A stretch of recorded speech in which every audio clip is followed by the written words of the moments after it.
Welcome to this week's 5 Minutes of Revelation. And today, in those 5 minutes, I want to encourage you with two great verses from 1 Kings 19. And that's verse 11 to verse 12.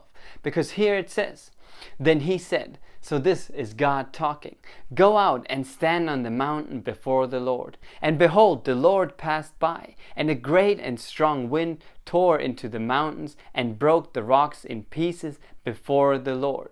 But the Lord was not in the wind." So there was a great wind, there was a great storm, and that broke apart the rocks. There was force, there was power, but it says the Lord was not in the wind.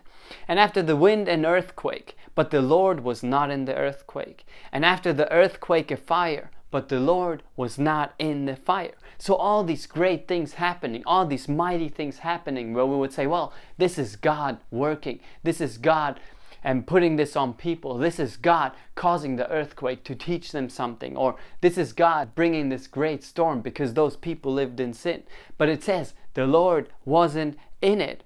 And after the fire, a still small voice. And when you continue reading, then you will find out that that still small voice, that is God.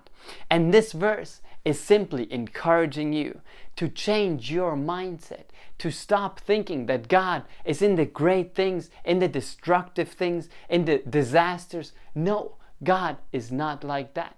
God does not talk to you through big storms, through disasters, through earthquakes, through all these things. He could, but He's not talking to you through that. He is that still small voice. And that's why today I want to encourage you to change your mind and realize that God is not in the destruction that is in your life. He is not bringing destruction into your life to show you something. See, because He is your dad, you are His son, you are His daughter, and He is talking to you. He wants to talk to you face to face. He doesn't need big earthquakes. He doesn't need disasters or any other thing to teach you something, because He can talk to you face to face.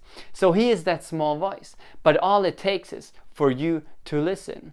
And I want to encourage you with another thing. See, because people think, well, God just does whatever He wants in my life to teach me something. No, He doesn't do that. In fact, God cannot do anything in your life unless you choose to let Him do it. See, because God gave you the free will. God gave you the choice for Him or against Him. And as long as you don't actively choose to let Him into your life, as long as you don't actively choose to let Him lead you and let Him guide you and hear His voice, He cannot do anything in your life. So when you hear people saying, well, God brought me this disease into my life so I can learn something, then you know that's not true. You know that's a lie from the devil, simply because God cannot put anything on you that you don't actively choose, that you don't receive from Him. And who is stupid enough to receive a disease? Who is dumb enough to receive an earthquake or destruction into their lives? No, God is not like that. You are not like that. And God will never use destruction. He will never use anything evil to teach you something good. He is not like that. He doesn't do that. The way He teaches you is that He speaks to you. He is that small voice that comes after the storm. He is that small voice that was there. And today, He's also that small voice in your life. He's talking to you. He's talking right on the inside of you. What you need to do is to get quiet and to listen. And when you do that, you will start hearing His voice. When you say, Lord, here I am, talk to me, I'm open to hear, I'm open to receive, then that's where He will talk to you. Then that's where you will be able to get direction from Him. Then that's where you will be able to feel His love, to feel His guidance, to get the answers for the problems you have, to get the answers for the situations that you're in. That's where it's from.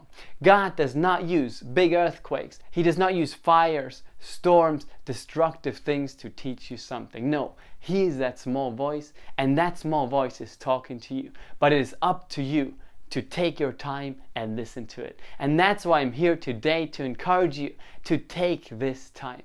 Take the time to hear from God.